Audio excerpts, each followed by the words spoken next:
Are you trying to decide if a study abroad program is going to be beneficial to your future? In this video, we're going to talk about why it absolutely is and why you should do one.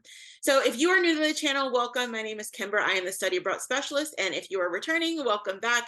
I'm so excited to dive into this topic. This is something that I talk to students about all the time as I advise them of as they're going through deciding where they want to go, what they want to do, why it's actually going to be beneficial. Because I think that is another part of the piece that maybe students don't really always think about. Again, there's so much of the kind of bells and whistles of study abroad that students get hung up on that you need to think of sort of the more less glamorous parts that are going to be useful for you. So we're going to talk about that.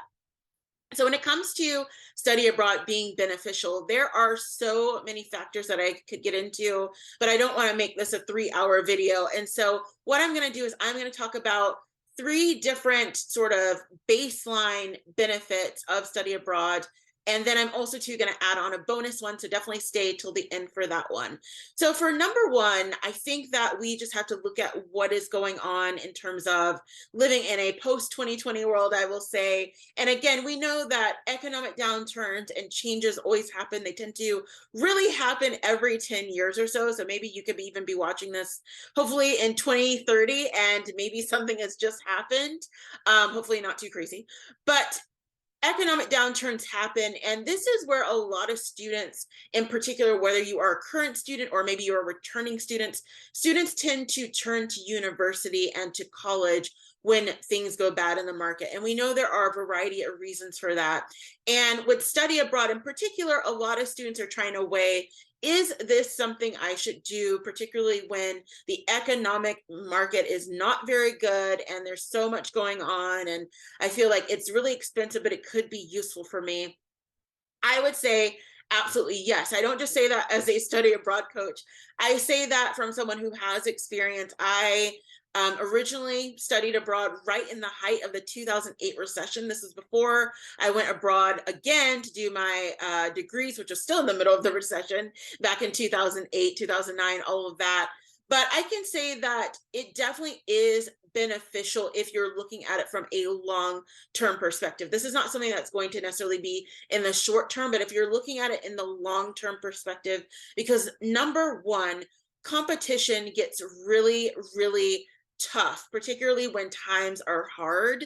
We look at things as, oh, like I'm going to go to this school and then it's going to be great. I talk about that all the time on my channel of how back in 2008, 2009, there were kids from places like Oxford and Yale and Harvard standing in the proverbial unemployment line with kids from community colleges and other less ranked colleges. And that is absolutely true. Like, that's just a fact. I don't really need to sell you that much on that. You can look it up. It's definitely true. So I think that there's not necessarily that bumper of sort of having that safety feel, particularly when things get really hectic economically. And so one of the things that you can do is you can use study abroad as a way to enhance your competition. Is it the only thing that you need to be doing? Absolutely not. I always recommend students basically do what I did. You do a lot of internships, you do volunteering, maybe you start your own side business. There's so many things that a lot of students are involved in now anyway, compared to back in the day when we didn't really even have social media and there weren't any influencers or any of that. And it doesn't have to be just those types of jobs, but whatever you're going to be doing, get involved in whatever you can to make yourself stand out. But with competition, we know that when economic downturns come, or even as they are gone, there's typically only a small window of time in economies where it is much more of a sort of employee market. For the most part, even when there is not a recession or economic downturn, it's going to be an employer's market, which means that the employer, whether it be you looking for an internship, you looking for a future job, or even in the sense of, schools are not employers to students, but they are being able to decide whether or not they want to accept you. That when there's so many people, there's so much demand to get into schools or to get into jobs that you have to be able to make yourself sell so that you are going to be higher than your competition in a lot of ways. And I feel that that's something that a lot of students can use study abroad for. Now, this is something that I talk about all the time, that believe it or not, while there are millions and millions, myself included, of students that have studied abroad, it is still a very teeny tiny market compared to the overall amount of people who are in college or university at any point in time. So it's still pretty much an exclusive group of people that do it in terms of the amounts of people.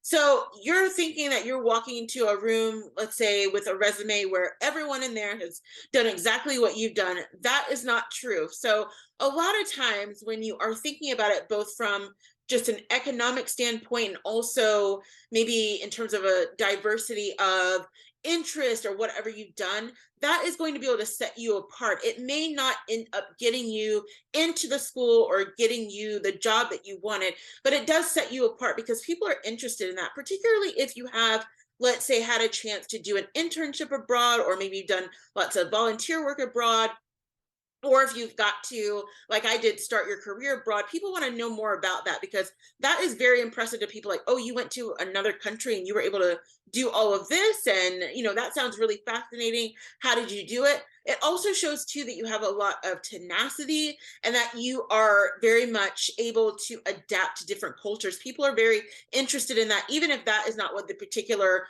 job or course that you're doing calls for. They want to know that there are people around like that because you only enhance what's going on. So I would say that number one, it definitely is beneficial if you are interested in making yourself more competitive in the long term. And of course, also in the short term, in a way, sometimes it can just make sure that maybe you go and study abroad and you get some extra credits that you need. Maybe you're able to graduate early. There's so many different things that you can do with that.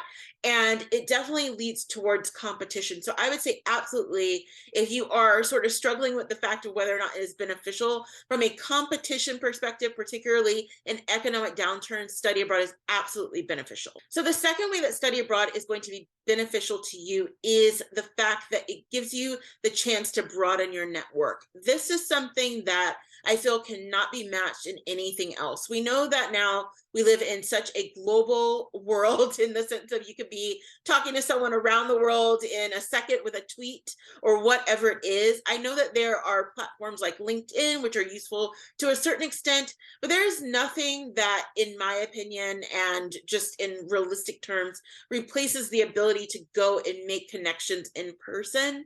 And particularly as you are thinking about studying abroad, that is an ideal time to do it because you are in a new country, you're able to go out and meet new people. Maybe you have an opportunity to work alongside new people and establish yourself on a more global scale that you would not have at home. This is, again, something that sort of ties into the point of competition, that you are just making yourself a little bit more competitive, because one of the things that happens when you broaden your network, whether it be that you are, let's just say, if you're in North America, you're going from America to the USA to Canada, that's still an idea of broadening your network because you're making more connections and you are basically opening more doors for yourself, even down the road. Maybe it's not right now. There are lots of students who maybe they went off and did an internship, maybe off in Germany, and it wasn't until 3 or 4 jobs later that they're like, hey, I want to go back and work abroad. And then an opportunity came up because they knew people and things happened. And I think that's really important. I also too always like to sort of point out the fact that as a student, you want to have your own network. I know that a lot of students, myself included, in a lot of ways, you get dependent on the network of your families and, who your parents know and all of that. But you want to build your own network, whether that is with your peers or with your teachers or whoever that's going to be. You don't just want to rely on the network of people sort of above you. You want to have your own network. And the only way to do that is to simply go out and get it. And that means that you're going to go out and mingle, or maybe you join a weekly class or whatever that's going to look like while you're studying abroad, weekly workout class, something like that. And you're just getting to know people. It doesn't have to be forced. I know that the idea of networking is very strange. It's always been strange, but particularly for the Gen Zers out there, you're like, I actually have to go and talk to people. This is weird. So it doesn't have to be something where you're just kind of walking up to people and being all strange about it. Like, you're just getting to sort of immerse yourself in the culture, around people, around the locals. And like I said, if you're able to pick up a part-time job or do an internship, those are all things that count towards broadening your network and making sure that you're making yourself as competitive as possible and giving yourself that benefit of knowing that you may have the opportunity or may even need the opportunity to go back to that particular place that you studied. The next factor is going to be personal growth. Now, this is one that I know a lot of students think about intently, but I feel like they're not thinking about all the parts of it, because you're thinking more about the social aspect of, oh my gosh, I'm going to get to go to this foreign place and meet all these people and go out and, party and travel and do all of this. But that is, probably true for a lot of people. But the other factor that a lot of students miss about study abroad is the actual internal personal growth that happens. So I talk about this a lot in a free offering that I have. It is going to be most useful for students who are getting ready to study abroad, but it's my free e-course. It's linked below, which is basically focused on getting started with your first 30 days of study abroad. And within that, I talk about the fact that there are so many things that a lot of students don't account for when they are first studying abroad. And that in particular is going to be all the emotions that you're feeling. Even if you think you're not an emotional person, you're going to be feeling it. And as the saying says, the body keeps the score. So even if you are not outwardly saying it, you may not be able to sleep. You may be just really tired. You may just be really stressed out, because it's a big change to sort of uproot your entire life. Even if you're only going for 4 months and suddenly you're in this new place, maybe you don't really know the language, you may not know anyone. It can be really confusing for people, and it's really kind of scary, and it takes a while to adjust. And so one of the things that a lot of students really focus on and they sort of learn along the way is about their personal growth. So that could be that maybe you are in a situation where you did a program and you did not know anyone, and this was completely out of your character. And suddenly you were able to go out and make friends, or you maybe learned about a new hobby that you were interested in, or you were like, hey, I'm so much more independent than I thought I was going to be. That is something that's very powerful. It could even be something that maybe you develop new skills. Your primary goal when you went was to learn a new language, and suddenly you're like on it. You've moved to the next level in the language, and you're like, hey, this is something that is a part of my personal growth. Maybe while you were there, you realize that you are in love with this place and you want to move there and you want to go back, and you're just so excited. And maybe a lot of what you were interested in at home is no longer relevant to you. You sort of change and now you're a different person. That definitely happens as well while you're studying abroad. So personal growth looks different to everyone, but I would just say that that is a third benefit that I always like to highlight for students of, you're going to have a lot of personal growth in ways that you may have thought that you would and in ways that you didn't. For a lot of people, they end up realizing that maybe whatever field they wanted to go into is not the one that they really liked, because now they've discovered something else while they've been studying abroad, and they're like, this is much more interesting to me, it's much more close to my heart. So whatever that looks like for you, I would just say that you want to hold on to that. You definitely want to listen to that intuition, but that is going to be an absolute benefit of study abroad. And in a lot of ways, it's something that you cannot get by not studying abroad. So you're thinking, oh, well, I'm in college or uni and I can get that just by sitting in my room for a weekend and pondering. It's not true, because study abroad forces you to be out of your comfort zone in a lot of ways. It can be, as I said, very uncomfortable. It can be very challenging, particularly in that beginning time. And not even to later on, we're not talking about in this particular video, homesickness and all those different things that you're going through internally and mentally and emotionally.